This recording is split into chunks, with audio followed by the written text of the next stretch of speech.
Buenas tardes, bonjour. Jo traslladé de Praguag parmi nous.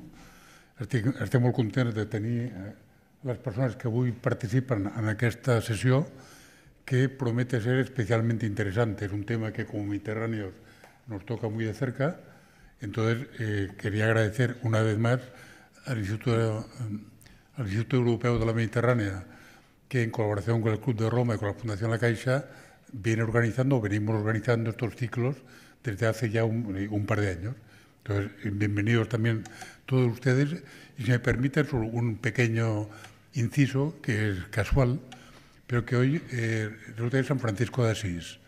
Y me he enterado que San Francisco de Asís porque esta mañana el Vaticano ha publicado algo que técnicamente se llama Exhortación Apostólica, es el nombre técnico, digamos, del documento, que se llama Laudate Deum, que es como un complemento, si lo entendió bien, de la antigua Laudato Si. Entonces, para el Club de Roma, si me permite también una pequeña broma, tener como aliado en la difusión de la preocupación por la sostenibilidad, la solidaridad entre los hombres, la lucha contra el cambio climático, el respeto a la diversidad, tener como aliado, insisto, a alguien tan importante como el Papa Francisco, nos llena de orgullo y me hacía ilusión hacer constar pues, que hoy justo, y no porque nos reunamos en ocasión de la conferencia de hoy, sino porque la fecha parece que lo requería, pues se ha publicado este documento. No he tenido tiempo más que de ojearlo en diagonal, pero son 20 páginas, con lo cual es perfectamente legible y francamente interesante. Insisto, para aquellas personas comprometidas con la causa de la justicia, la sostenibilidad y la solidaridad entre los pueblos que ocupan la tierra, nos parece muy satisfactorio y digno de mención. O sea, muchas gracias y buena sesión. Bien, pues bienvenidos a todos, benvinguts. Hablaremos en castellano en esta sesión, aunque una de las ponentes hablará francés, todos tienen traducción por si lo necesitan. Muchas gracias por asistir a estos diálogos sobre un tema tan interesante y tan urgente como es la adaptación de la región mediterránea al cambio climático.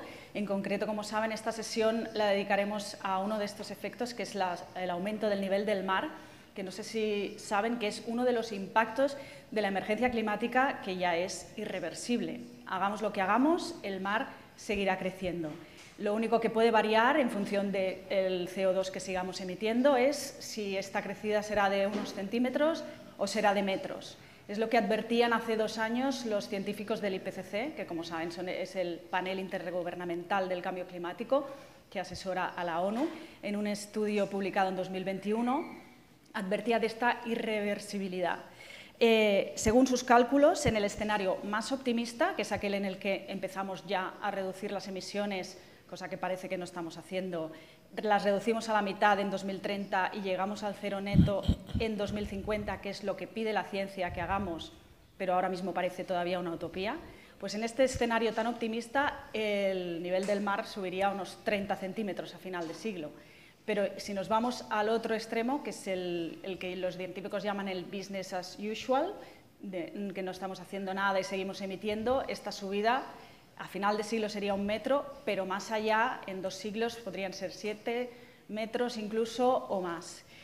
¿Eso qué nos indica? Nos indica que es imperativo ya tomar medidas de mitigación, es decir, de reducción de las emisiones para evitar que esta subida del nivel del mar sea más grave de lo que debería ser, pero también que, puesto que es irreversible, hay que tomar cuanto antes ya medidas para adaptarnos a ella, y de eso hablaremos hoy en el Mediterráneo.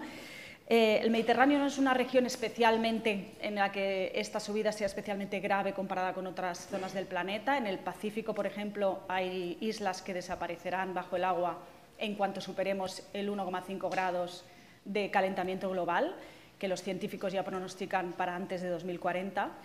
Pero aquí en el Mediterráneo también hay puntos de riesgo importantes, que nos explicarán los ponentes, que también se ven muy amenazados. Como a punto de ejemplo, les diré que hay incluso 49 lugares declarados Patrimonio de la Humanidad por la UNESCO, en el Mediterráneo solamente, que están amenazados por esta subida del nivel del mar. Entre ellos, pues, como bien les viene todos en la cabeza cuando hablamos de este tema, es el de Venecia. que ya está sufriendo estos impactos y que también ya ha tomado medidas para adaptarse, ha construido una gran obra de ingeniería que consiste en esclusas que se activan con el agua alta, que ha costado 7.000 millones de euros y 15 años de construcción, pero que aún así es insuficiente para los escenarios a futuro que se plantean. Lo expongo como un ejemplo de las cosas que se están haciendo, pero de lo costoso que también es adaptarse al cambio climático, y nuestros expertos seguro que entrarán más en detalle respecto a esto. Y de hecho hablaremos de lo que se está haciendo desde la Unión Europea y desde la Riva Sud también. En el sur y el este del Mediterráneo, de hecho, hay especial vulnerabilidad a este aumento del nivel del mar por la situación socioeconómica de la región, que les da menos recursos y menos herramientas. Así pues, ¿cómo nos adaptaremos en el Mediterráneo a esta subida del nivel del mar? Lo hablaremos con dos ponentes de lujo, porque como verán voy a hacer un resumen de sus biografías. Les presento primero y luego entramos al debate. María Snoussi es profesora de la Universidad Mohamed V de Rabat, profesora del Departamento de Ciencias de la Tierra de esta universidad, ubicada en Rabat. Ha sido presidenta del Consejo Científico del Instituto de Investigación para el Desarrollo de Francia y es experta en geociencia de las costas y especialmente en la gestión integrada de zonas costeras y la integración del cambio climático en las políticas costeras. Tiene una vasta experiencia en temas relativos a las costas y ha contribuido a diversos informes sobre gestión integrada y adaptación al cambio climático del Mediterráneo, precisamente. También ha sido asesora técnica de agencias internacionales como la UNEP, que es el Programa de Medio Ambiente de la ONU, o el Banco Mundial. Y participa en diversos comités de gestión nacionales, regionales e internacionales sobre esta cuestión. También tenemos aquí al señor Agustín Sánchez Arcilla, de la Universitat Politécnica de Cataluña. Está doctorado en Ingeniería Civil y es profesor del Departamento de Ingeniería Civil y Medioambiental de la UPC Barcelona Tech. Y asimismo es director del Laboratorio de Ingeniería Marítima de esta misma universidad desde 1990, donde desarrolla su investigación en el campo de puertos y costas. El señor Sánchez Arcilla fue uno de los promotores del Centro Internacional de Investigación de los Recursos Costeros, del que actualmente es vicepresidente. Imparte sesiones académicas en la Escuela de Ingeniería Civil, ha publicado 20 libros y más de 150 estudios científicos en revistas internacionales y ha promovido y coordinado diversos programas interuniversitarios centrados precisamente en ciencias marinas y oceanografía. Así pues, sin más dilación, vamos a entrar a hablar de... Para empezar, hemos dividido la sesión en 3 bloques. Primero hablaremos de los impactos que está teniendo esta subida del nivel del mar, después de las estrategias o prioridades que deberían tener, de las prioridades que deberían tener los gobiernos y en tercer lugar, de las estrategias que se están tomando y se deberían tomar. Así que, para empezar a explicar cómo está subiendo el nivel del mar en el Mediterráneo y cómo se prevé que suba en el futuro, qué escenarios de futuro también planteamos, profesora María Snoussi, nos harás primero su introducción. Adelante, María.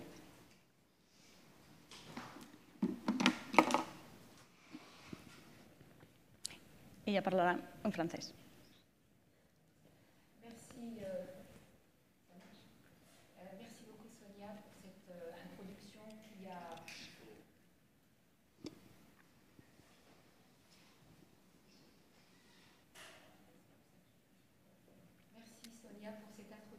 qui a déjà posé les bases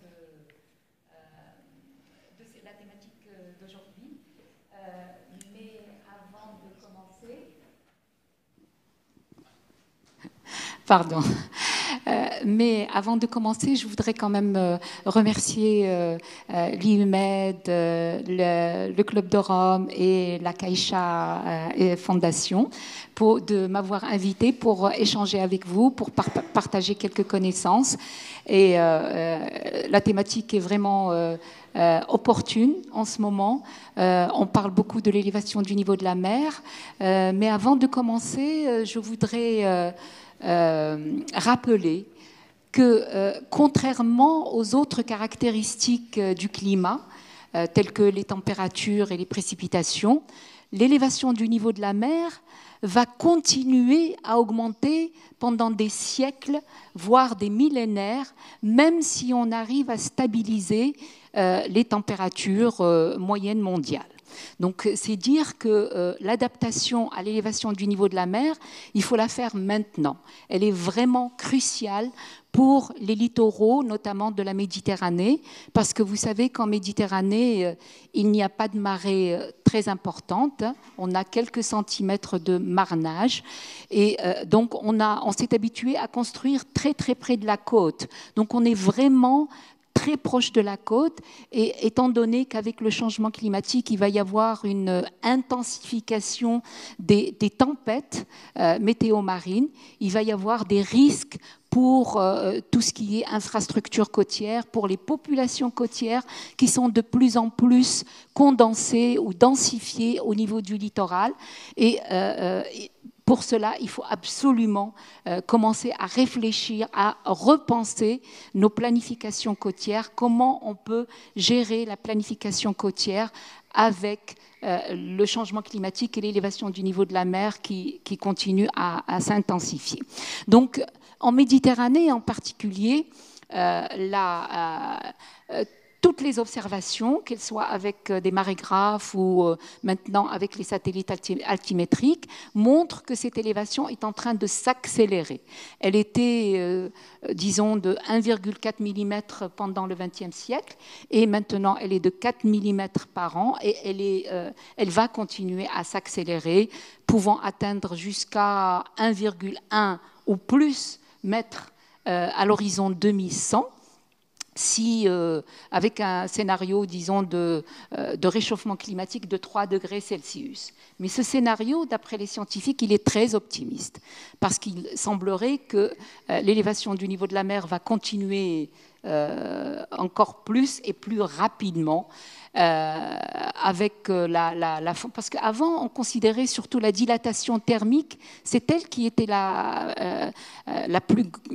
c'est elle qui contribuait le plus à l'élévation du niveau de la mer. Maintenant, il y a la fonte des glaciers de montagne, il y a la fonte des calottes glaciaires au Groenland et notamment en Antarctique.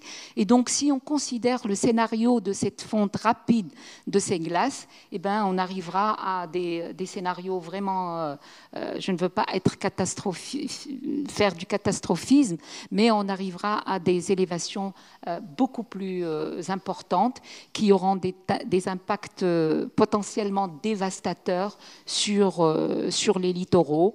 Et donc, on aura des impacts, les principaux impacts sont les inondations, évidemment, les inondations côtières, qu'elles soient permanentes avec l'élévation du niveau de la mer ou temporaires quand il y aura des tempêtes qui vont s'intensifier. Il y aura un impact sur l'agriculture parce qu'il y aura une salinisation des sols et des aquifères côtiers, et il y aura bien sûr des phénomènes d'érosion côtière puisque la mer va avancer, et donc on aura un impact sur le tourisme, sur les écosystèmes côtiers, sur l'agriculture, le développement côtier, etc. Donc vous imaginez que par exemple dans la rive sud de la Méditerranée, je vais peut-être passer quelques diapositives pour... Voilà, donc là, c'est les projections pour le bassin méditerranéen. Et c'est ce que je vous disais. Par exemple, là, pour le schéma de droite, vous pouvez voir que même si... je peux me lever puisque j'ai un micro baladeur. C'est ce que je vous disais tout à l'heure. Même si on arrive à stabiliser les températures, il y aura une augmentation ou une élévation du niveau de la mer qui va continuer pendant des siècles, voire des millénaires, si on considère la fonte des glaciers. Et donc là, c'est les projections futures pour l'élévation du niveau de la mer, avec un scénario, le pire scénario, un scénario catastrophe, dont il faudra tenir compte, même si on considère que c'est peu probable, très peu probable parce qu'on n'a pas suffisamment de preuves, mais il faut en tenir compte.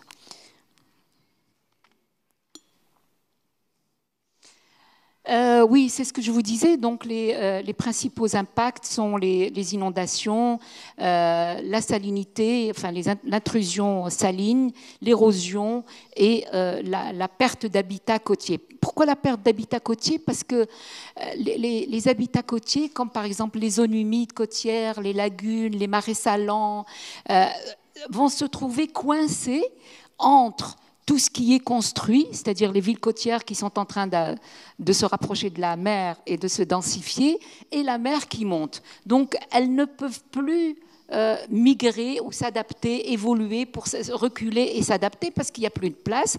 Donc, elles sont vouées à disparaître.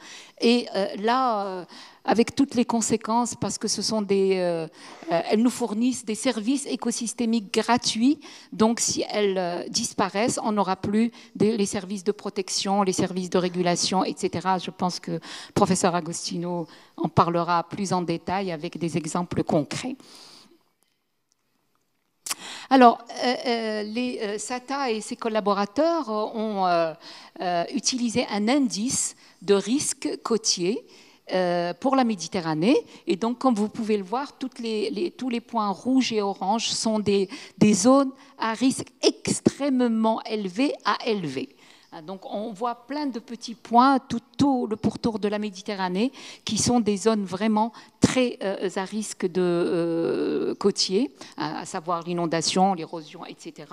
Et je vais vous montrer, à partir de cette carte, ils ont fait une carte de hotspot, une carte de points chauds de la Méditerranée. Ça, c'est très important parce qu'en cas de stratégie d'adaptation, les décideurs ont besoin de savoir, de prioriser les zones qui sont des zones de hotspot. Commencer par ces zones qui sont des points chauds. Et donc, vous pouvez voir que c'est principalement la zone est de la Méditerranée, y compris Chypre et la Crète, toute cette zone-là, avec bien sûr la rive sud-est de la Méditerranée. Vous avez aussi la partie sud-ouest de la botte italienne, et puis quelques points en Tunisie et au Maroc. Donc là, ce sont vraiment les points les plus sensibles et les plus vulnérables de risque côtier. Alors, puisque je viens de la rive sud de la Méditerranée, je voudrais vous donner deux exemples qui sont très connus. En Méditerranée, c'est d'abord le delta du Nil. Hein. Tout le monde connaît le delta du Nil. Vous savez que le delta du Nil est en train de s'abaisser, de s'enfoncer, comme tous les deltas dans le monde. Donc, c'est une zone basse qui s'enfonce et nous avons un problème d'élévation du niveau de la mer. Vous avez ici 3 cas, c'est-à-dire actuellement à gauche, avec une élévation de 0,5 mètres par an, et puis une élévation de 1 mètre. Ce sont des simulations qui nous montrent jusqu'où va pénétrer l'inondation. Et vous vous rendez compte que pour, par exemple, le cas de 1 mètre, qui est très, très probable d'ici 2100, je vous disais tout à l'heure 1,1 voire plus en 2100, donc ça, c'est un scénario très, très optimiste. On aura un déplacement de la population qui sera à risque d'inondation de plus de 6 millions. 6 millions de populations qui seront obligées de migrer vers l'intérieur. Où est-ce qu'ils vont aller? Ils vont probablement aller vers la périphérie du Grand Caire, qui est déjà très peuplée, qui est déjà aussi à risque d'inondation, avec la désertification venant du sud. Donc là, ça va être vraiment un problème avec une cascade de crises pour l'une des villes les plus peuplées et les plus importantes au niveau de l'Afrique. Il y aura également, il y a eu des calculs qui disaient qu'il faut 50 milliards pour adapter les inondations, l'adaptation au changement climatique, à l'élévation du niveau de la mer pour cette zone, pour Alexandrie notamment, qui va être complètement engloutie sous les eaux, avec tous les, comme a dit Sonia, avec tous le patrimoine, l'héritage culturel, le phare d'Alexandrie, enfin toutes ces valeurs culturelles qui vont être complètement enfouies sous les eaux. Je vais donner un autre exemple, et j'aurai fini. C'est l'exemple de la Tunisie. La Tunisie, où il y a eu également une évaluation des zones à risque d'inondation. Et donc, le cas du pire scénario en 2100, il y aura également plus de 500 000 personnes qui seront inondées chaque année, avec un coût annuel allant jusqu'à 65 milliards de dollars US. Et puis, la protection par les digues ne sera pas très attrayante pour le tourisme, parce que vous savez que la Tunisie, le tourisme est très important pour la Tunisie. Donc, si vous mettez des digues tout le long de la Tunisie, ça ne sera pas attrayant pour les touristes. Il y aura un problème d'érosion avec une perte annuelle de 1180 mètres carrés de terre. Pour vous donner une idée, c'est l'équivalent de 165 terrains de football qui vont disparaître complètement à cause de l'érosion. Et puis, on aura bien sûr une migration annuelle de 760 personnes par an, la Tunisie étant un petit pays. Et il paraît que si on doit maintenir les plages pour le tourisme, ça va coûter excessivement cher. Donc, vous voyez que l'avenir est un petit peu sombre pour des pays comme de la rive sud de la Méditerranée, où il y a déjà des problèmes socio-économiques. On en parlera tout à l'heure. Et si on a des catastrophes comme ceci, je vais peut-être dire un mot pour l'exemple qui traduit vraiment ou qui reflète ce qui nous attend dans le futur. C'est l'exemple de Derna, la ville côtière de Derna en Libye. Vous en avez tous entendu parler, probablement, parce que c'était dans tous les journaux. Il y a quelques semaines, la ville de Derna, la ville côtière, a été complètement dévastée par la tempête Daniel, qui a déjà commencé en Grèce, en Bulgarie, qui a fait quelques dégâts, et qui est arrivé chargé, mais vraiment chargé à fond d'eau, de vapeur d'eau, qui est arrivé en Libye et qui a complètement dévasté la ville de Derna. Qu'est-ce que c'est que cette... Pourquoi, vous me direz, en Grèce et en Bulgarie, ça a fait entre parenthèses, peu de dégâts par rapport à ce qui s'est passé en Libye. D'abord parce que pour la Libye, il y a plusieurs causes. Il y a plusieurs facteurs qui ont causé ce désastre. D'abord, la première des causes est évidemment une cause météorologique. C'est un ouragan. On appelle ça, en Méditerranée, on l'appelle Médicane. C'est la contraction de hurricane en anglais, qui veut dire ouragan, et de Méditerranée. Donc c'est un ouragan qui est passé en Méditerranée. Il s'est chargé parce que la température de l'air était très, très élevée par rapport au normal habituel. Et la température de l'eau de la Méditerranée était également très élevée, de 2 à 3 degrés, plus importante qu'habituellement. Donc, la chaleur dans l'eau et dans l'air ont fait qu'il y a beaucoup d'évaporation. Donc la tempête s'est chargée de plus en plus de vapeur d'eau, et qui est tombée brutalement sur la ville côtière de Derna. Ça, c'est la météo, d'accord.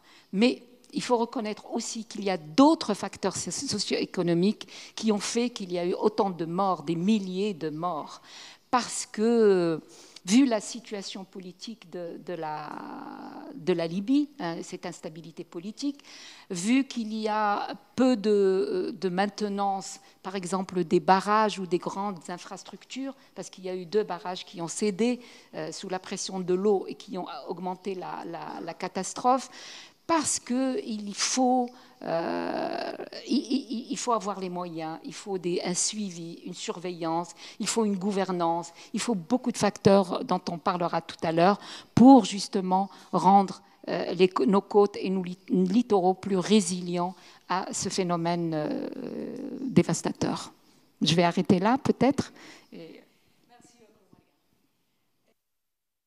Ahora Agustín también nos explicará desde la perspectiva también de la Ribera Norte algunos ejemplos de impactos de la subida del nivel del mar.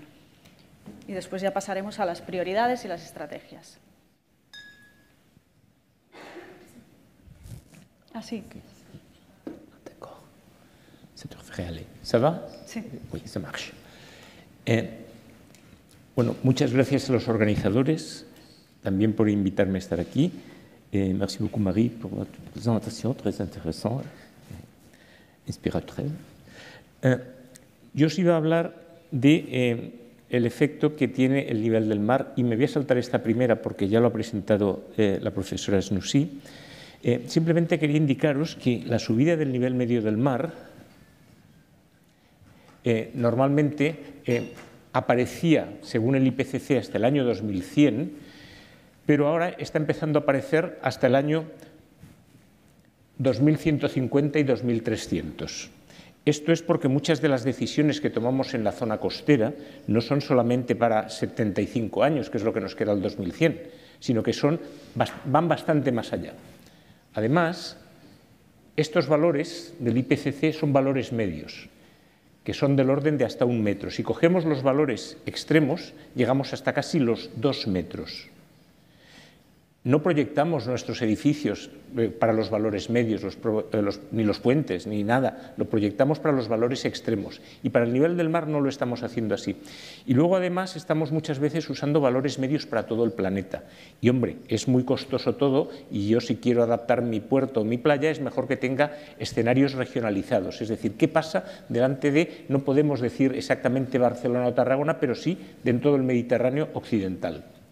Dicho eso, hay 3 grandes familias de intervenciones, lo habéis visto en la prensa, en las televisiones: rigidizar, alimentar con arena o utilizar defensas naturales, sistemas inspirados en la naturaleza, soluciones basadas en la naturaleza. Aquí tenéis 2 ejemplos para empezar a hablar. Esto es una defensa con piedras, pequeño pueblo en el norte de la costa catalana, no se mencionan los nombres, pero si los reconocéis no es muy difícil, 1 hora y 15 minutos conduciendo desde Barcelona. Aquí tenéis un trozo de la costa catalana, 30 minutos subiendo hacia arriba, hacia Girona, también en coche. Era una solución echando arena artificialmente. Y todas estas soluciones han mostrado que no duran, y lo habéis visto montones de veces en los medios de comunicación. Hemos pensado irracionalmente que íbamos a ser capaces de mantener esa barrera rígida, que es el ferrocarril del Maresme, independientemente de lo que pasara con el clima. Bueno, aquí tenéis un ejemplo, que es la fotografía que ha inspirado esta charla que han mostrado al principio, que es una construcción en el delta del Ebro que, cuando se hizo, estaba lo que en catalán se llama al bell mig de la plana deltaica. Es decir, nadie pensaba que iba a estar en 50 años sometida a la acción del oleaje. Al bell mig de la plana deltaica sí es fácil de traducir al castellano. Es que ya no sé ni en qué idioma tengo que hablar. Pero bueno, y en resumen, en un capítulo de un libro que hicimos para el Institut d'Estudis Catalans, porque hace falta, no podemos hacer todo a la vez, dijimos que las zonas más peligrosas, lo que la profesora Snoussi ha dicho, los hotspots, no sé cómo se dice hotspot en castellano, los puntos calientes de la vulnerabilidad costera eran las playas urbanas y los deltas. Esto es nuestra querida Barcelona y esto es nuestro querido delta del Ebro. Pero el problema que vamos a tener es que cuando haya que adaptarlo, si no empezamos pronto, vamos a competir con el resto del planeta y no tendremos suficientes ni recursos, ni dinero, nada. Y tenemos competidores, antes se han mencionado, una es las Maldivas, esto es de un proyecto que hicimos hace unos años para la Unión Europea, y otra es, por ejemplo, la ciudad de Ho Chi Minh. Todo esto para deciros que una manera de empezar a reducir el riesgo es utilizar sistemas de alerta temprana.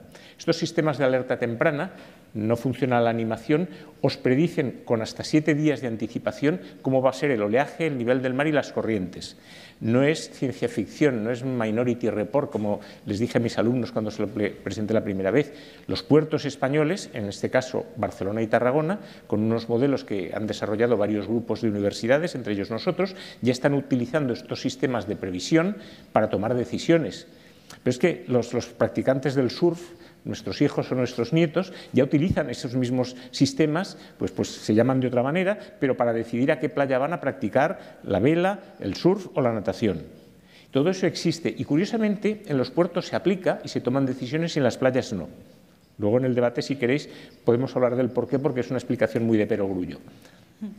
Y yo lo dejaría aquí, porque el siguiente bloque es el de las prioridades. Sí, exacto, pero precisamente el siguiente bloque también lo empezarás tú, dándonos también algún ejemplo, ¿no?, de qué se está haciendo y qué se debería estar haciendo, cuáles son las prioridades de la actuación gubernamental en este campo. Pues nada, me levanto otra vez. Os lo voy a presentar primero con un ejemplo muy cercano a nuestra casa, Casa Nostra, que es el caso del delta del Ebro, que es uno de los puntos calientes de vulnerabilidad que decíamos antes. El motivo principal por el cual el delta del Ebro está retrocediendo, se está erosionando la costa y está hundiéndose, es decir, sufre erosión en horizontal y en vertical, con lo cual es como en los accidentes de los aviones o similar, cuando se combinan las causas el impacto es mucho mayor, es que gran parte de la cuenca del río, todo esto que veis en azul, está regulado. Hay embalses, hay muchos usos que compiten por el agua dulce que tenemos, no tenemos mucha agua dulce, solo este cachito en rojo que veis aquí está sin regular y puede aportar algo de sedimento al delta. Y como ha dicho también antes la profesora, pues si no recibe el delta sedimentos, pues no sobrevivirá. Por tanto, en un proyecto de la Unión Europea que se llama RESCOAST, que viene de restauración costera, dijimos, pues lo primero que hay que hacer es hacer pruebas para trasvasar el sedimento de los embalses hacia la costa. Esto lo hemos llamado conectividad, que es uno de los principios que la Unión Europea quiere promover para restaurar las costas y que sean más resistentes. Ahora se dice resiliente, que es parecido, aunque no bien lo mismo. En segundo lugar, la poca arena que tenemos tiene que durar lo más que podamos en la costa. Y para eso estamos promoviendo que haya suficiente espacio en la costa como para que la disipación natural funcione y la arena se quede allí. Y en tercer lugar, estamos intentando impedir que barreras que no producen así gran beneficio dañen a un gran trozo de la costa. Otro caso con el delta del Ebro. Con todas estas actuaciones, lo que hemos empezado a hacer en este proyecto, como ejemplo, porque este proyecto es un ejemplo para otros casos de costas en Europa que hablaremos al final, es, juntamente con el Ministerio y la Confederación Hidrográfica del Ebro, hacer riadas controladas que permiten que haya un poco más de agua de la cuenta y llegue el sedimento al delta del Ebro. Después de muchos estiras y arronsas, que se dice estira y afloja, bueno, después de mucha tensión entre las diferentes partes que negociaban, se llegó a un caudal ecológico para el río Ebro de 100 metros cúbicos por segundo. Cuando nosotros habíamos puesto sobre la mesa que para que el río Ebro transportara arena, porque solamente la arena es estable en esta costa del delta del Ebro, pues necesitábamos 400 metros cúbicos por segundo. El caudal ecológico era 100 y está muy bien, pero necesitamos 400. Entonces la única manera es pequeñas riadas controladas. Y cuando empezamos el proyecto, en el año 2022, se empezaron a organizar riadas controladas y estamos midiendo cuánta arena baja por el cauce bajo del río. En el último otoño no se pudo hacer riada controlada porque no llovió y no había agua. Ahora esperamos que se vuelvan a retomar. Y luego en la costa, también con el Ministerio, que lo tenemos de socio, en este proyecto hemos tenido la gran suerte de conseguir que estén de socios la Generalitat y el Ministerio. En la costa lo que estamos haciendo es crear costas irregulares. Estos son dunas en la Barra del Trabucador, que está en la parte sur del delta, y estos son sucesiones de arena y agua en la parte norte del delta, en la playa de la Marquesa. Todo inspirado en formas naturales que había en el delta del Ebro pues hace 50 años, como se puede ver en fotografías aéreas, para que sea lo más resistente posible a la acción de las olas. Con todo esto, esta es una visión aérea de las dunas que hemos construido. Este es un vehículo todoterreno muy grande para que lo veáis. Tenemos un plan para el Ministerio, porque claro, nosotros somos investigadores en la universidad, los que tienen que tomar la decisión son los que gestionan el delta y el curso bajo del río. Tenemos un plan para enviar al Ministerio y a la Generalitat, de manera que combinando actuaciones en el río y actuaciones en la costa, consigamos gestionar de la mejor manera posible lo que hoy en día es un bien escaso, que es la arena.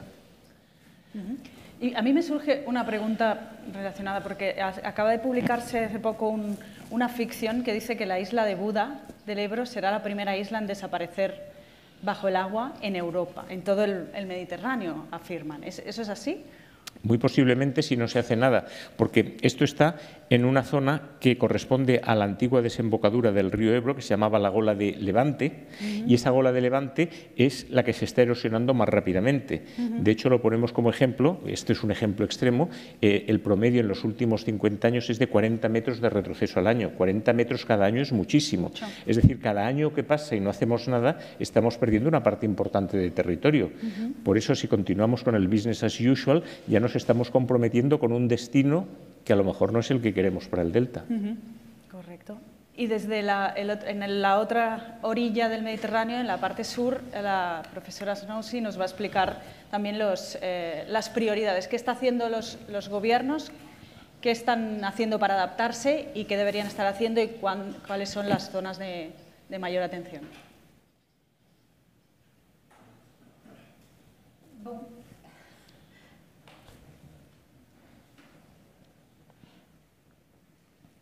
Oui, j'avais déjà commencé à dire quels sont les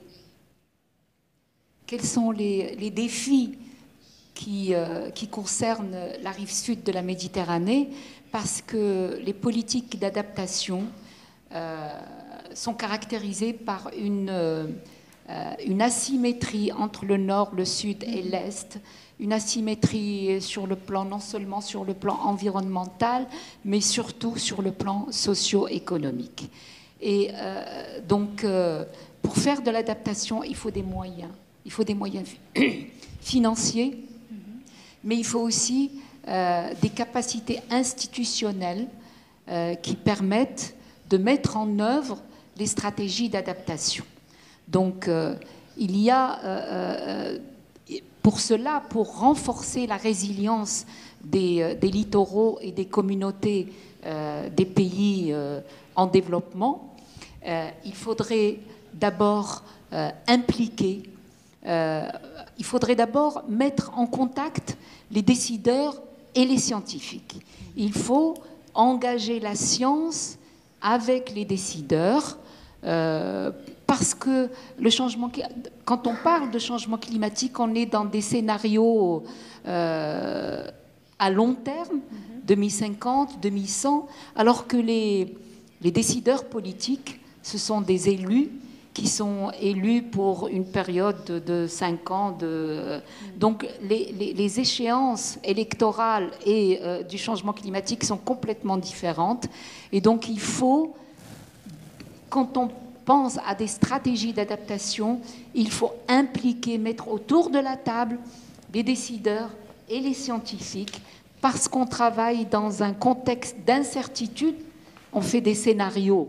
Donc c'est plus ou moins, on a encore, la science a beaucoup d'incertitudes d'ici 2050, d'ici 2100, mais si on ne fait rien, ça coûtera encore plus cher. Donc il faut travailler dans ce contexte d'incertitude, s'appuyer sur la science pour avoir des décisions éclairées au niveau de la décision.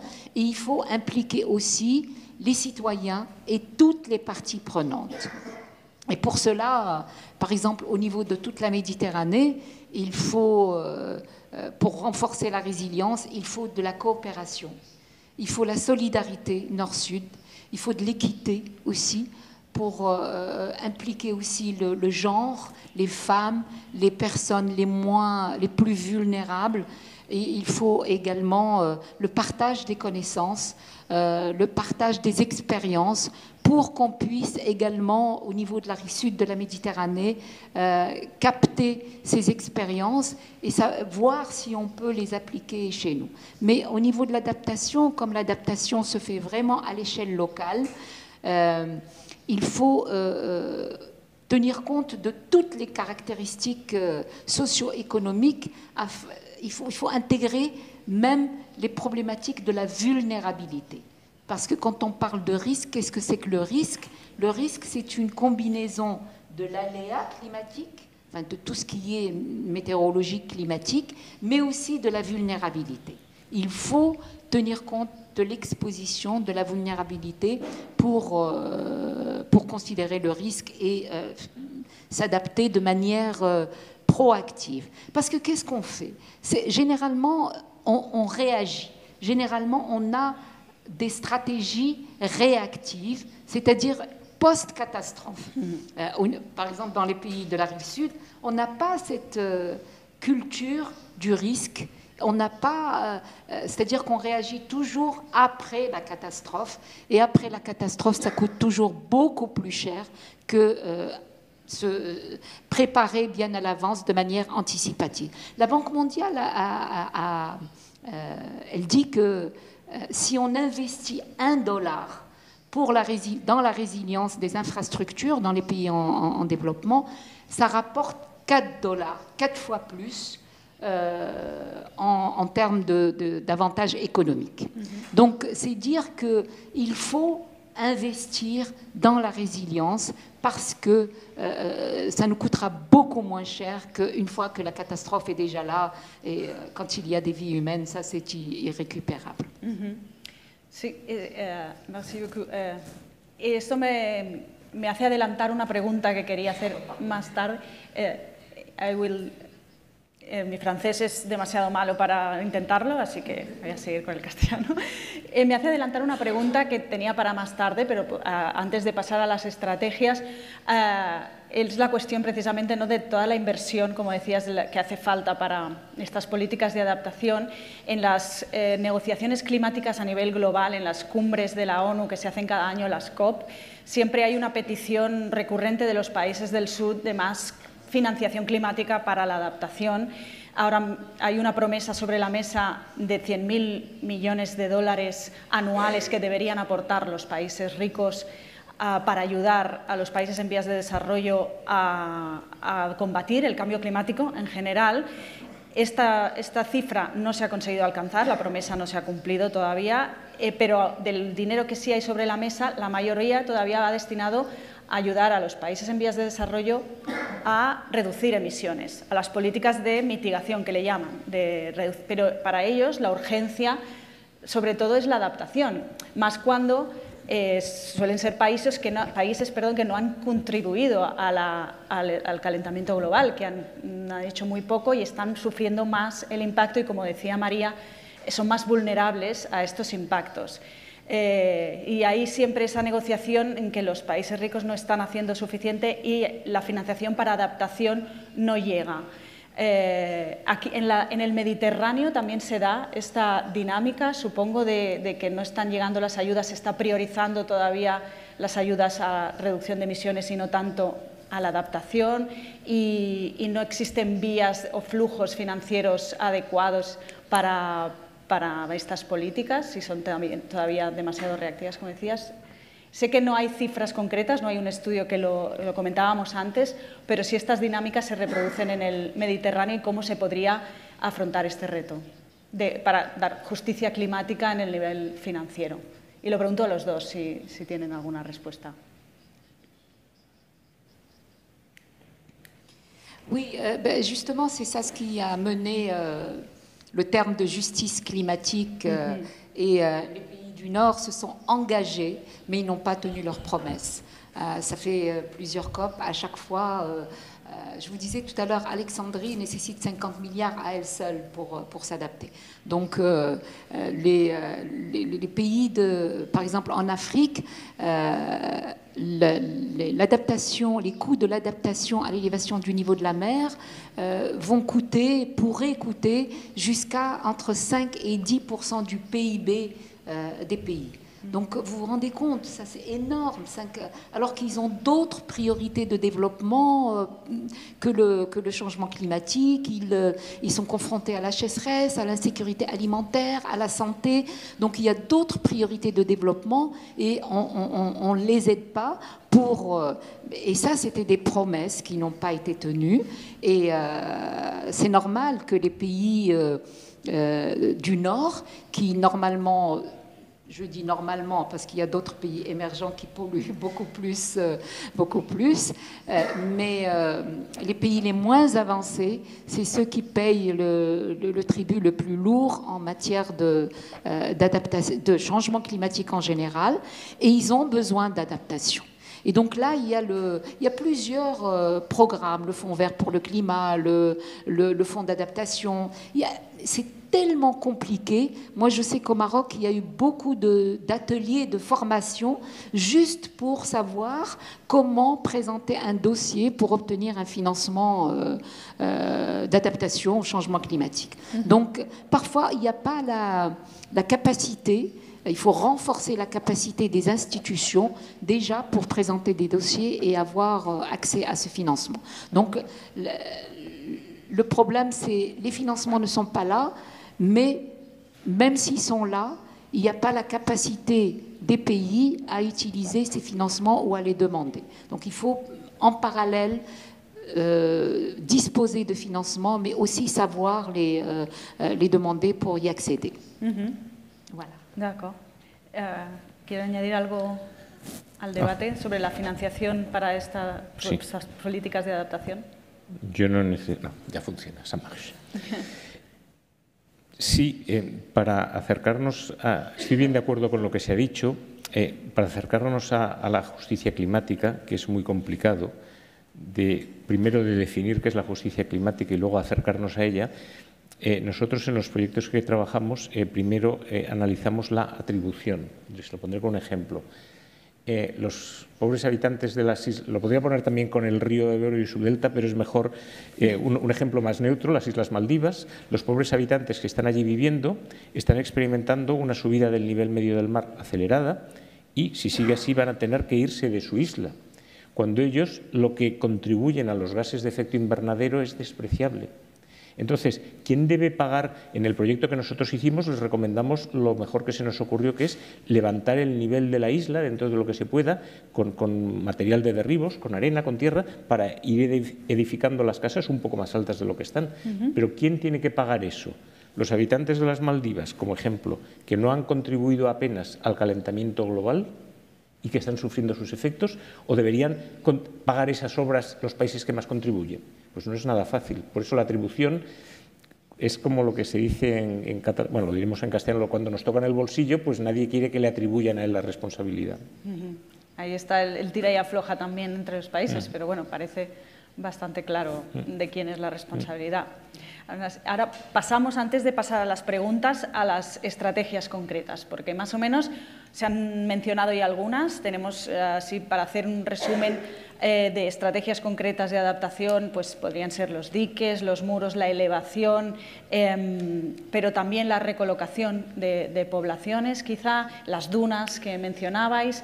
Hay estrategias que son basadas en la naturaleza y otras no, los sistemas de alerta temprana. Más o menos querría que cada uno de vosotros nos explicara cuáles serían las principales, las que tienen más retos a la hora de aplicarse o no y las que priorizaríais, digamos. Supongo que cada escenario y cada lugar es una casuística concreta, ¿no? Pero para entrar en entender exactamente de qué hablamos cuando hablamos de adaptación, de estrategias de adaptación. Sí, a la presentación. ¿Podemos cambiar de presentación? ¿Podemos volver a poner la presentación de María Ansnosi? Por favor. Luego quizá necesitarás la Luego tuya necesitaré otra vez. esta. Vamos alternando, si es posible. Habían preparando la sesión en estos bloques, impactos, estrategias. Ya vamos por las estrategias y en breve les daremos la palabra a nuestra audiencia también para que puedan preguntar. Adelante. Donc, ici vous avez les différents types de réponses ou de mesures qu'on peut utiliser pour s'adapter à l'élévation du niveau de la mer. On peut ne rien faire, c'est aussi une stratégie, et elle coûte cher. Parfois, on est obligé, on ne peut rien faire. Il y a la protection, et pour cela, on utilise des infrastructures construites. On peut utiliser aussi des infrastructures vertes, qu'on appelle vertes ou soft. On peut s'accommoder, il y a l'accommodation, comme vous voyez ici, on peut surélever les maisons ou les bâtiments. On peut utiliser des maisons flottantes. On peut, par exemple, aux États-Unis, il existe des ponts flottants, c'est-à-dire qui bougent avec la montée du niveau marin. Mais l'accommodation, c'est juste pour réduire les risques. Elle ne permet pas de protéger s'il y a une tempête importante, ça ne protège pas, mais dans le moyen et long terme, ça peut réduire les impacts de l'élévation du niveau de la mer. On peut également s'avancer. Vous allez trouver ça bizarre, on peut s'avancer vers la mer. Par exemple, à Monaco, ils ont construit, ils ont déplacé les constructions dans la mer parce que Monaco, c'est 3 km², ils n'ont pas de place, donc ils ne peuvent pas reculer. Ce qui fait ils ont avancé, mais avec bien sûr des infrastructures adaptées, étudiées pour résister à l'élévation du niveau de la mer. On a également le retrait. Le retrait, on appelle ça un retrait stratégique. C'est-à-dire que le retrait stratégique, il est parfois indispensable, mais il pose beaucoup de problématiques, des problématiques culturelles, sociales, même psychologiques. Vous vous rendez compte, du jour au lendemain, on vous dit il faut bouger, on va vous délocaliser pour vous relocaliser un petit peu plus loin. Et vous perdez votre maison, vous perdez votre identité, parce que vous avez l'habitude de vivre au bord de la mer. Donc là aussi, ça a vraiment des problématiques sociales très, très importantes. Mais des fois, c'est ce qu'on appelle la migration forcée, parce que vous êtes obligé de migrer vers l'intérieur, et c'est une sorte d'adaptation aussi, comme je vous disais tout à l'heure pour le delta du Nil. Il paraît qu'il y a des immeubles à Alexandrie qui sont vidés déjà en 2015. Il y a eu beaucoup de personnes qui ont vidé les immeubles et qui se sont rabattues vers l'intérieur des terres parce que leurs immeubles allaient s'effondrer de toute façon un jour ou l'autre. Voilà, donc le retrait stratégique, c'est un retrait qui est planifié, qui est géré. Si vous devez délocaliser que quelques maisons, ça peut se faire. Mais si vous devez utiliser cette stratégie pour toute une ville, par exemple à Jakarta, où ils devaient aussi délocaliser la ville, ou par exemple dans les îles, où parfois ils sont obligés de délocaliser toutes les populations, ça demande vraiment une planification anticipative, proactive, bien à l'avance, parce que c'est quelque chose de très très lourd comme problématique à gérer, et donc il faut le faire bien à l'avance. Alors, je voudrais... là, c'est la protection, c'est juste une diapo qui vous montre qu'on a les infrastructures qu'on appelle grises, c'est toutes les constructions bâties. Et ça, Agostino en a parlé, ça a des impacts résiduels, c'est-à-dire si vous bétonisez, si vous construisez du dur, le littoral est un système qui est dynamique. Il a besoin de se mouvoir, de bouger. Vous vous êtes rendu compte, je ne sais pas moi, l'été et la plage l'hiver n'est pas la même chose, hein, ça bouge. Et donc il faut lui laisser cet espace pour qu'il puisse s'adapter si jamais l'élévation du niveau de la mer, s'il y a élévation du niveau de la mer, et il y aura cette élévation. Donc les constructions en dur, elles ont des effets résiduels. Elles font disparaître les zones humides, elles font disparaître beaucoup d'écosystèmes côtiers, et donc il faut faire attention à ça. Mais parfois, elles sont nécessaires. Quand on a des bâtis de grande valeur, quand on a des populations qu'il faut protéger, eh bien, on est obligé de construire des murs de protection, des digues, des épis, des brise-lames, comme ce qui est fait... au large du delta du Nil, toute la côte est construite avec des brise-lames, avec des revêtements, des murs de protection, etc. C'est obligatoire. Ensuite, il y a les solutions fondées sur la nature, et Agostino en a parlé, et il va certainement en reparler, donc je ne vais pas les détailler. Elles peuvent être fondées sur les sédiments, sur la végétation, etc. Donc je ne vais pas aller trop loin. Mais par contre, je voudrais montrer cette diapositive, qui est très important. C'est des chercheurs qui ont fait cette diapo qui résume un petit peu les différentes sources, les différentes possibilités de stratégie d'adaptation. Excusez-moi, mais je vais me lever. Très bien. Donc là, ce que vous avez, ce petit bonhomme-là, il vous montre la gouvernance, les problèmes de participation. Combien de personnes ou combien de parties prenantes vont être impliquées pour faire cette stratégie-là? Ça vous montre que ça doit se faire à l'échelle locale. Et ça, c'est à une échelle beaucoup plus grande. Donc, vous voyez ici, si on fait des structures construites, ce qu'on appelle les structures dures. Les structures dures, comme je vous ai montré tout à l'heure, les murs de protection, les épis, les digues, etc. Ça ne nécessite pas beaucoup de concertation entre beaucoup de personnes. C'est-à-dire, c'est le ministère de l'équipement, par exemple, ou un département qui va faire ça. Donc, on a juste un département qui s'occupe de ça, et ça se fait à une échelle très locale. Ensuite, si on a l'accommodation, il faut quand même plusieurs départements, parce que si vous voulez, par exemple, faire des protections, enfin, la cartographie des zones à risque, il faut qu'il y ait plusieurs départements qui se concertent pour établir ces cartes de risque, pour faire les alertes précoces, les systèmes d'alerte précoces. Il faut communiquer aux personnes, il faut sensibiliser, communiquer, etc. Donc là, il faut quand même plusieurs départements.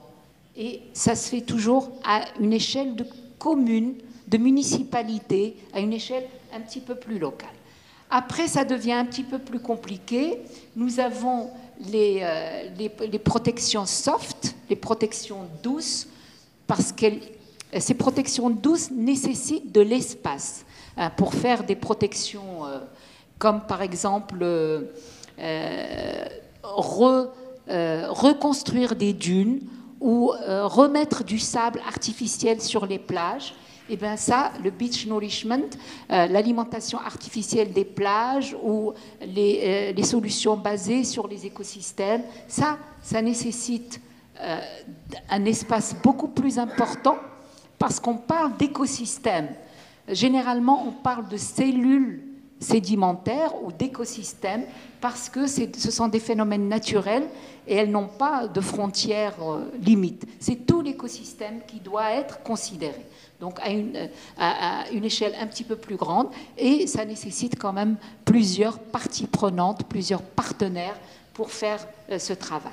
Et puis là, ça se complique, ça se corse beaucoup plus dans cette partie-là, parce que nous allons vers l'intégration.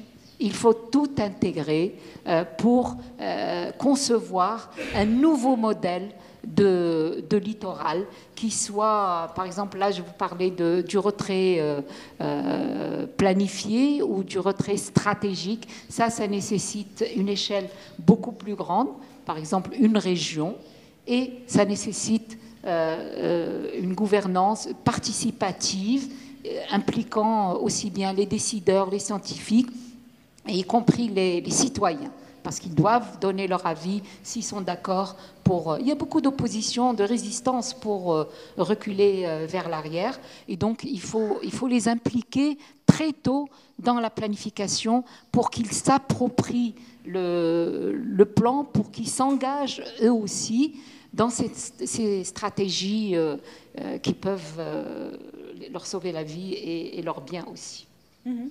D'accord, merci beaucoup. Ahora el señor Sánchez Arcilla nos va a explicar también algunos ejemplos de estrategias, sobre todo, ¿no?, basados en la naturaleza. ¿Podemos, por favor, cambiar de presentación?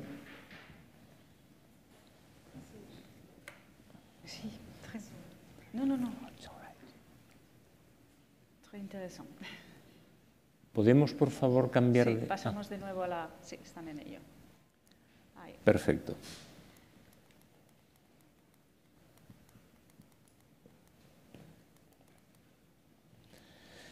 Bueno, pues lo que yo os voy a comentar es, dentro de la clasificación que ha mostrado Marie, unos cuantos ejemplos de estrategias de adaptación basadas en la naturaleza, porque tenemos pues, casi 2000, un poco más años de historia, de barreras rígidas, ya desde la época de los romanos. Pero en cambio las soluciones basadas en la naturaleza son más recientes. La Unión Europea está intentando promoverlas porque permiten, por un lado, autoajustarse en parte a la subida del nivel medio del mar y, por otro lado, tienen menor huella de carbono. Con lo cual, estamos a la vez adaptando la costa y mitigando el cambio de clima. Los ejemplos que os quería presentar son, en primer lugar, la bahía de Arcachón. Arcachón está un poquito más arriba del País Vasco francés, es la costa atlántica de Francia, y allí lo que estamos haciendo es colocar estas barreras flotantes que tienen algo que cuelga, es como un flotador con una cortina que cuelga, para reducir la energía del mar, de manera que la pradería marina pueda desarrollarse mejor. Se había perdido mucha pradería marina y gracias a este sistema se está desarrollando mejor. Otro ejemplo, este es un poquito más cercano, es en el delta del Ródano, en una zona que se llama la Camargue. El Estado francés ha decidido no mantener una serie de barreras rígidas, sino permitir que el agua marina y la arena pasen por encima de ellas. Gracias a esto, en unos pocos años se han generado nuevas playas. En otra zona, que es el Mar del Norte, es una especie de estuario que está entre Alemania, Holanda y Dinamarca. Lo que estamos haciendo es ver cómo se puede gestionar el sedimento aquí dentro, de manera que el estuario se autoajuste a la subida del nivel medio del mar. En una bahía que hay en la costa de Bulgaria, en el Mar Negro, lo que estamos haciendo es ver cómo se puede trasplantar, en este caso es una Posidonia sana, a una zona donde la hubo, pero ya no la había, y cómo se puede monitorizar para asegurarse de que haya la calidad del agua suficiente y la transparencia del agua suficiente. Del mismo modo, tenemos dos ejemplos también curiosos. El primero es en Sicilia. Estamos regenerando unas lagunas costeras, todo es muy estándar. Lo principal es que la financiación de esta regeneración de las lagunas costeras lo pagan fundaciones privadas. Todos los ejemplos que os he mostrado anteriormente es esencialmente dinero público con un poco de financiación privada. Esto es totalmente privado. El principal socio es una fundación alemana pro biodiversidad, porque otra crisis que tenemos encima, además de la climática, es la de pérdida de biodiversidad. Entonces, estas soluciones verdes combinan las dos ventajas. Y luego, la construcción de una isla artificial en la laguna del Vístula, es una laguna que es casi toda, bueno, es de Rusia y de Polonia. Y entonces se ha construido una isla para compensar el impacto ambiental de unos dragados que se están haciendo. Y ya que se construía, se ha visto las ventajas que podía tener para adaptarse sola al cambio climático y favorecer la biodiversidad. Lo que pasa es que ahora, con la situación política que tenemos, yo estaba en Polonia hace un mes viendo cómo iban las obras y ahora los militares quieren poner ahí una base, por motivos obvios, porque está en la frontera entre Polonia y Rusia, con lo cual ya la biodiversidad y todo eso no sé en qué quedará, pero en fin, que hi farem, que se dice en catalán. Y los dos últimos que os iba a presentar es una cuenca de un río muy pequeñito, porque en Israel todo es muy pequeño, pero para ver cómo se puede gestionar el agua en un sitio donde el agua es muy escasa, mucho más que aquí, por ejemplo, en nuestro río Ebro, y en la laguna de Venecia, que también se mencionaba antes, ¿qué pasa si estas barreras que se llaman Moisés tienen que subir un poco más a menudo? Porque se tienen que subir un poco más a menudo porque hay más episodios de agua alta. ¿Qué pasa con los ecosistemas que hay en la laguna y si pueden sobrevivir para cuando las barreras estén bajadas? Este es el proyecto que está financiando la Unión Europea y que pues, son ejemplos dentro de las categorías que ha presentado Magui. Muy bien. Y antes de pasar a las preguntas, yo tenía varias, pero haré una porque vamos un poco mal de tiempo y reduciré en mi parte a una sola pregunta. Teniendo en cuenta, ¿no?, las estrategias que nos presentabais, esta basada en la naturaleza, diríamos que sería la óptima, porque además aúna biodiversidad y demás, pero quería ir al otro extremo, al contrario, lo que los científicos cada vez más denuncian como la maladaptación, estrategias de adaptación que están haciendo más mal que bien y que acaban siendo perjudiciales o no tienen en cuenta el impacto que pueden tener pues, sobre ecosistemas o sobre las sociedades que viven. ¿Tenéis algún ejemplo en el Mediterráneo y referente a la subida del nivel del mar de maladaptación que se pueda estar haciendo o que se haya proyectado para poner sobre la mesa también la parte negativa a veces de estas políticas.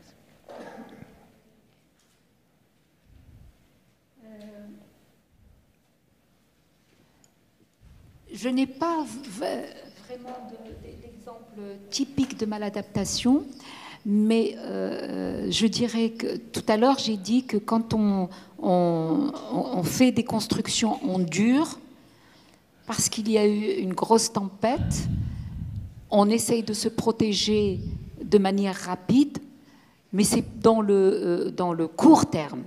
C'est-à-dire qu'on déplace, si vous construisez un mur perpendiculaire, par exemple, à une jetée ou un épi, perpendiculaire à la côte, vous allez complètement perturber le transit des sédiments et donc vous transférez le problème d'érosion côtière d'un côté à un autre. Donc là, ce n'est pas vraiment une adaptation durable. Ce qui fait, quand il y a des constructions en dur, il faut vraiment réfléchir à l'intégrité du littoral, parce que parfois, vous vous adaptez dans un côté et puis de l'autre côté, il y a un problème qui se crée. Donc ça, ces exemples sont très nombreux en Méditerranée, hein, partout là où on a construit du dur, ça a été un fiasco dans certains cas.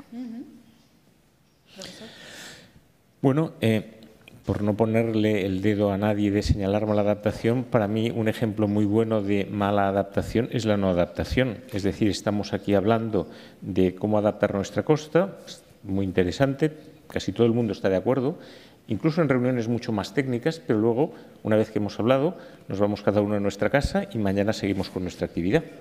Y seguimos perdiendo los 40 metros al año que se pierden en alguna zona del delta del Ebro y así. Entonces, para mí, el mejor ejemplo de mala adaptación es no hacer nada, como si no ocurriera nada. Y luego también señalar que el adaptar la costa no siempre es fácil. Ese es el motivo por el cual luego nos vamos a casa y no hacemos nada, porque, por ejemplo, estas soluciones naturales necesitan espacio. Entonces, en una costa como la de Barcelona, las playas urbanas, en una publicación que hicimos hace 20 años, ya señalábamos dónde podía llegar el nivel medio del mar y llegaba a los edificios. Y está publicado en revistas científicas, pero no hacemos nada, bueno, está ahí. Pero si yo tuviera una casa ahí, pues yo estaría razonablemente preocupado. Y no hacemos nada. Exacto. Damos ya pie a que pueda preguntar nuestro público, porque seguro que tienen interesantes cuestiones que poner sobre la mesa. Podéis levantar la mano y se les pasará el micrófono. Buenas tardes. Muchas gracias por las aportaciones. Quiero hacer una pregunta a cada uno de los dos ponentes. A Marí, creo que en el mapa que nos ha puesto del Mediterráneo y las zonas afectadas por el incremento del nivel del mar, quedaban mucho más afectadas las zonas del este del Mediterráneo, me pareció señalado, pues evidentemente Egipto, Turquía, Grecia, desde Italia hacia el este, mientras que parece que en Occidente, Francia, España, Marruecos, Argelia, aparecen muy poco señaladas como zonas preocupantes. Un momento, ¿por qué el este sí, el oeste no? Y para el doctor Sánchez Arcilla, mire, primer dato, yo soy de la zona del Delta del Ebro, por tanto, el Delta del Ebro me lo conozco desde que tenía 0 años y tengo 79. Y desde que empecé a tener uso de razón, oigo decir que el delta desaparece. Toda la vida. Cada año 3 millones de veces. La prensa de allí y tal. Pero, y es verdad, en la zona de la Marquesa, en la isla de Buda, ciertamente hay retrocesos, en otras zonas parece que no tanto, y puedo decir que a las playas que iba con mis abuelos y con mis padres, del Arenal, de la Ampolla, Riumar del Tebre, Eucaliptus d'Amposta, el Trabucador de la Rápida, etc. Estas playas que iba hace 70 años, con mis nietos sigo yendo. No somos demasiado catastrofistas, que parece que esto desaparece. Sin embargo, en 70 años pues, ha cambiado muy poquito, incluso de las visiones fotos aéreas o las visiones actuales con satélites, un poco ha cambiado, pero tampoco tanto. De acuerdo. Primero, la profesora María. Merci beaucoup pour cette question très pertinente. Mais ce que je voulais vous préciser, c'est que ce sont des cartes de risque. Et quand on parle de risque, il faut penser aussi vulnérabilité. Parce que le risque, c'est l'aléa climatique et la vulnérabilité. Et c'est pour ça, la vulnérabilité, elle peut être physique, c'est-à-dire est-ce que le littoral est exposé ou pas, mais elle est aussi socio-économique. Donc c'est pour ça que toute la partie Est, la Palestine, le Liban, l'Égypte, ce sont des États où ils sont déjà exposés fortement, le littoral est déjà très fortement exposé, mais les capacités d'adaptation sont faibles, les capacités socio-économiques sont faibles. C'est pour ça que c'est la combinaison des deux qui fait que c'est un hotspot. D'accord? Merci. Bueno, pues realmente es difícil decir si está pasando algo o no mirando unas poquitas playas. Es lo mismo que decir si esta ola de calor que tenemos ahora se debe al cambio climático, no, eso es difícil. Normalmente cuando vemos las playas las percibimos con nuestra escala humana y a veces pues no consideramos las intervenciones que desde los años 60 se están haciendo, en particular en el caso del Delta del Ebro y luego en la playa de la Ampolla, que ya no es el Delta del Ebro, pero bueno, está ahí al lado. Y todas estas aportaciones han permitido que las playas se mantengan un poco. El catastrofismo es muy difícil de decir cuál es su justa medida, porque muchas de estas proyecciones que se hacen tienen una escala de tiempo y se presentan, sobre todo en los artículos que escribimos nosotros en las revistas científicas, con un intervalo de error. Lo que pasa es que luego, es decir, que nunca se dice esta playa va a retroceder 20 metros, se dice va a retroceder entre 10 y 30 o entre 10 y 40. Cuando luego este mensaje llega a los medios de comunicación, pues se olvida del intervalo de error cuando lo podemos calcular, pese a todas las limitaciones que tiene, y simplemente se da una cifra. Y entonces, claro, la población piensa, si estos señores, después de tanto estudio, dicen que va a retroceder 27,5 metros, no ha retrocedido 27,5 metros y no han recuperado todo el mensaje inicial de ese estudio que se hacía. A veces los medios somos un poco reduccionistas. Bueno, pero el mensaje principal es que está retrocediendo, o sea que en cierta medida también es bueno que... Sí, aquí, primero el señor y después ahí detrás.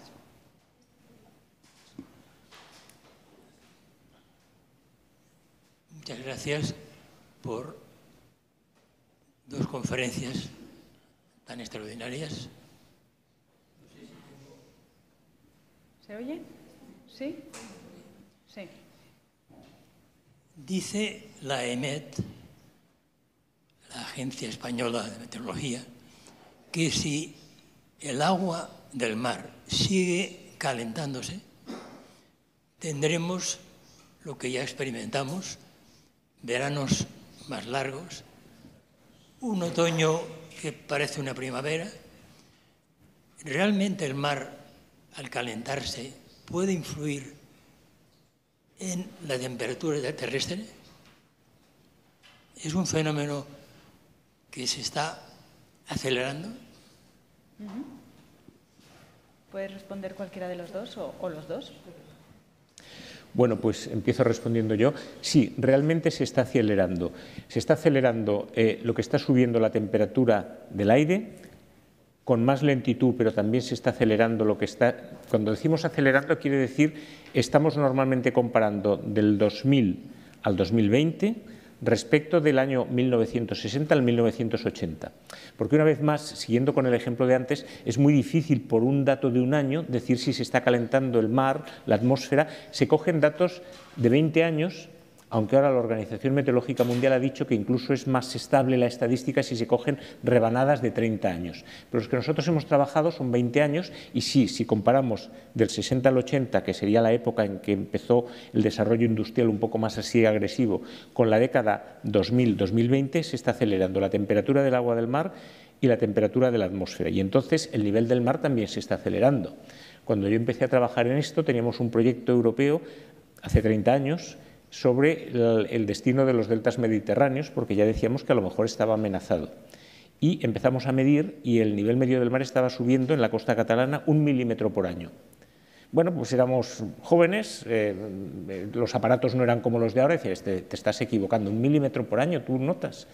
Ahora, gente con aparatos mucho mejores que los que teníamos entonces, que íbamos con los alumnos a medir allí, está subiendo 4 milímetros por año, en 30 años, con lo cual se está acelerando. ¿Hasta cuándo? Pues espero que seamos capaces de pararlo un poco, porque es que, si no, el destino para las siguientes generaciones, digamos, si no, la única conclusión que se me ocurre decir, esto tendría que estar lleno de gente de 20 años para abajo, porque son ellos los que van a heredar el problema. Totalmente. ¿Quiere añadir? No. Je pense que vous avez déjà répondu. C'est-à-dire que avant, on parlait beaucoup du réchauffement atmosphérique.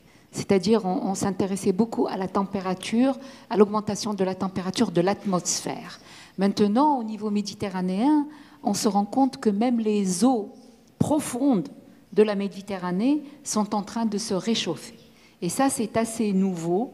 Et donc là, ça va avoir un impact incalculable sur tout ce qui est pêche, la migration des espèces qui vont se perdre avec une température beaucoup plus élevée que celle à laquelle elles sont habituées. Et il va y avoir une modification de la distribution des espèces et des problèmes phénologiques assez importants en Méditerranée. Donc maintenant, on a les deux. On a l'augmentation de la température, et vous avez raison de le dire, la température qui s'accélère au niveau atmosphérique, mais aussi la température des eaux de la Mediterránea. Y no es por añadir catastrofismo, pero este verano hemos batido récords de temperatura, tanto en el Mediterráneo como a nivel global, todos los océanos, como en el Atlántico Norte, se han batido muchos récords históricos. Había una pregunta por allí, en esa zona, al señor, y después... Bueno, hay dos, bueno, después va el señor... Hola, bona tarda. Jo voldria fer dues preguntes molt ràpides. La primera és aquest augment de temperatura de l'aigua del mar i aquest augment de volum que té la massa líquida, quin tant per cent és degut a l'aigua líquida dels glaciars i quin tant per cent és degut a la pròpia dilatació de l'aigua. Això és la primera pregunta. La segona, si augmenta la proporció de diòxid de carboni, donat que el mar és un sumidero de diòxid de carboni, es podria invertir el pH de la pròpia aigua del mar i que fos un efecte al contrari, és a dir, que s'emetés, que en lloc de ser un sumidero fos una emissió de CO2. El senyor Sánchez... Para el señor, sí, oceanógrafo, ¿no? Digamos. Bueno, Ciencias marinas. Bueno, los porcentajes exactos son difíciles y todavía hay discusión sobre ellos, pero sí a grandes rasgos la respuesta que yo daría es alrededor de un 40% del aumento del nivel del mar se debe al agua terrestre que se deshiela, ¿se dice? Ah, no, si estem enraonant en català, perdó, és que ja tinc una barreja d'idiomes que no sé el que em dic, però bueno. El desglàs del gel que està a sobre de terra és el que contribueix a la pujada del nivell mig del mar en un, diguem-ne, 40%. I el 60% és degut a l'escalfament de l'aigua marina i, per tant, a la seva dilatació. Només contribueix el gel terrestre, perquè el gel que està flotant al mar és com els glaçons dins del nostre got del que sigui, que quan es desfà no puja al nivell mig del mar, sinó que baixa una mica, perquè el gel flotant té més volum que el pes equivalent d'aigua ja líquida. I l'altra pregunta era si s'està acidificant l'aigua del mar. La veritat és que sí. És una altra de les amenaces que tenim a sobre. Jo penso que jo almenys no soc capaç de dir si podria invertir l'efecte, però el que sí que estem nosaltres considerant és si aquesta acidificació podria espatllar totes aquestes solucions basades en la natura. Perquè, clar, si estem invertint molt d'esforços en aconseguir bona qualitat de l'aigua, una terbolesa limitada de l'aigua, perquè, per exemple, les praderies marines, aconseguir que arrelin bé millor del que estan fent ara, i estem buscant plantes, diguem-ho així, que siguin més ràpides de desenvolupament, que no pas la posidònia, la nostra estimada posidònia, que triga moltíssim en desenvolupar-se i no sé si tindrem prou temps amb l'acceleració del canvi de clima, doncs si s'acidifica l'aigua del mar, potser no sobreviuran igual de bé. I això sí que és un efecte que estem considerant. L'altre, si a nivell global això s'invertirà, no ho sé. Passarem al senyor que havia aixecat la mà fa estona y quedaría una pregunta más, creo. Muchas gracias. Yo solo de la primera pregunta que se hizo respecto a los riesgos que suelen identificarse, especialmente en el Mediterráneo, en la parte de España, muchas veces se centra en el delta, o el delta es el delta del Ebre como el gran ejemplo, pero yo no vengo del área científica, más de lo social, y me cuesta identificar o saber si hay más zonas de riesgo en esta zona más occidental de Europa y específicamente en el territorio español y catalán, ¿no? Porque no sé si hay algún estudio más enfocado a esta parte, si hay algún dato. Y tal vez también, digamos, aprovechando, ¿no?, que se está en el Mediterráneo y la cercanía con Marruecos, porque a veces también suele algunas veces focalizarse Ceuta-Melilla, ¿no?, como esta parte, pero que al final, aunque sea formalmente territorio español, pero bueno, es tierra africana, ¿no? Entonces, no sé si hay datos más precisos en respecto a esto. María, ¿quieres responder, María? Sobre las zonas de riesgo que puedan haber en Marruecos y España, en la costa occidental. ¿O prefieres que lo haga? Sí, porque ella sabe más de la zona sur, ¿verdad? De la costa española quizá podría responder. Je commence et alors. D'accord. D'accord. On va faire comme ça. D'accord. Bueno, empezando por la costa, es que la mezcla de los idiomas es terrible, pero bueno, por lo menos para mí. Empezando por la costa española, sí que hay datos, es decir, yo les cuento a mis alumnos muchas veces que tenemos muchos estudios y proyectos europeos de investigación sobre el delta del Ebro, porque es un sistema difícil y muy fascinante, y como es más grande, está perdiendo más. Pero les digo, pero bueno, tenemos aquí algún que otro delta que no sé por qué no se estudia tanto, y es verdad, no se estudia tanto, pero sí se estudia, sí que hay datos.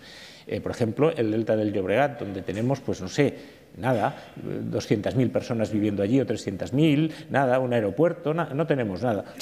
Bueno, y luego tenemos el delta de la Tordera, que es mucho más pequeño, pero para los que viven allí es igualmente importante, porque claro, es lo que decíamos antes de la justicia climática. Podemos decir, no, uno por el interés científico, el otro porque viven 500.000 personas, me he dicho 300, igual son 500.000, no son los que viven en el delta del Llobregat, pero mucha gente y muchas infraestructuras, mucha inversión.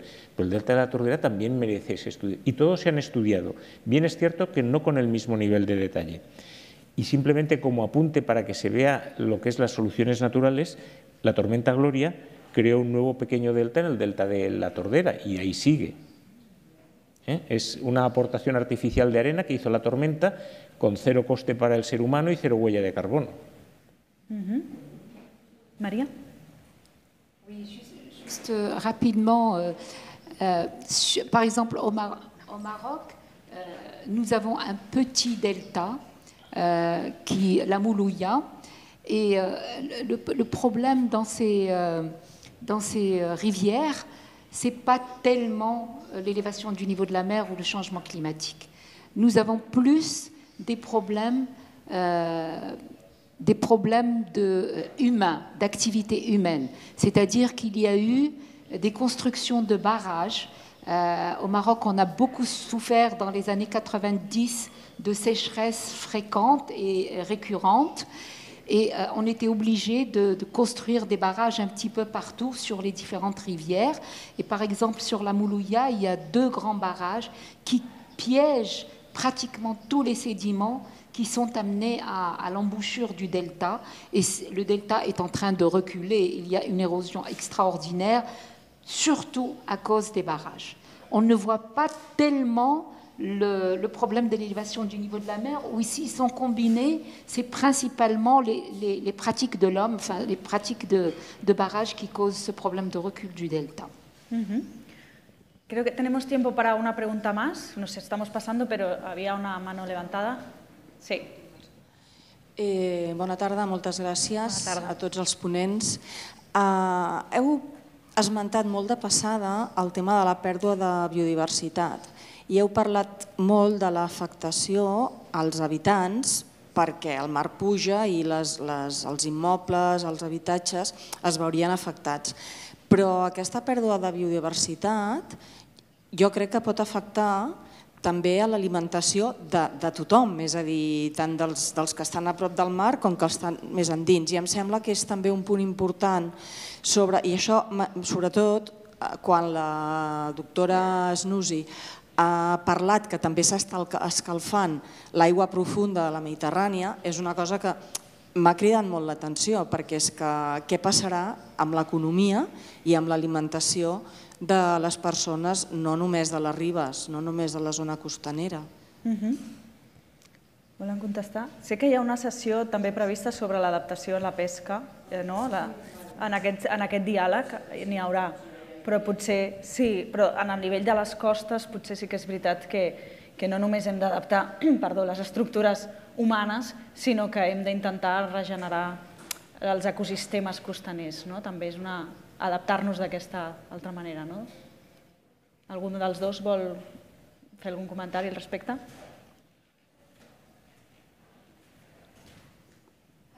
Évidemment, la biodiversité est au cœur de ce problème d'élévation du niveau de la mer et de réchauffement des eaux marines. Et la biodiversité, c'est la base de la sécurité alimentaire. Donc, si on a la disparition, et ça c'est clair, le GIEC, il énonce qu'il va y avoir beaucoup d'écosystèmes côtiers qui vont disparaître.